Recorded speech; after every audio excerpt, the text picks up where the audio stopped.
नमस्कार मित्रांनो, बरोबर रात्रीची 1:15 झालेली आहेत आणि मी पेट्रोल पंपावर. आता कोणीच नाही आहे, गर्दी एकदम खाली आहे पेट्रोल पंप. नाहीतर दिवसा याल तर भरपूर गर्दी असते. एकदम 10 लोक समोर उभी असतात, मागे 10-15 लोक उभी असतात. एवढी गर्दी असते. पण आता ह्या वेळेस रात्रीच्या 1:15 वाजता कोणीही नाही आहे पेट्रोल पंपवर.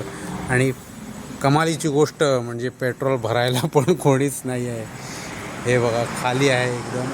आणि आता मी त्याची वाट बघतो आहे की कधी येऊन तो मला पेट्रोल टाकणार. तो म्हणे झोपला आहे 15 मिनटासाठी. बघूया कधी उठून येतो आणि तोपर्यंत वाट बघणार आहे मी त्याची, कारण पेट्रोल तर गरजेचं आहे. त्या 10-15 माणसांच्या मागे लाईनीत उभं राहण्यापेक्षा आता 10 मिनटं इकडे उभं राहिलेलं बरं असं मला वाटतं आहे. म्हणून मी इथे आता 15 मिनटं त्याची वाट बघणार आहे. सध्या दर बघूया आमच्या गोव्यात कसा चालू आहे ते दाखवतो तुम्हाला.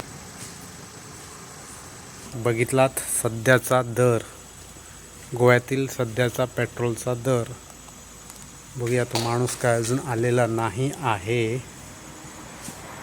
बघूया, वाट बघूया. कारण काय पेट्रोलची गरज आहे आणि पेट्रोल मिळत नाही आहे.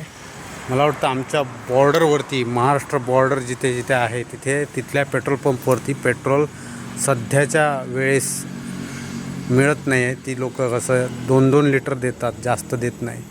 कारवाल्यांना 5 लिटर असं काहीतरी त्यांची सध्याची स्कीम आहे. 5 लिटर 2 लिटर एवढंच.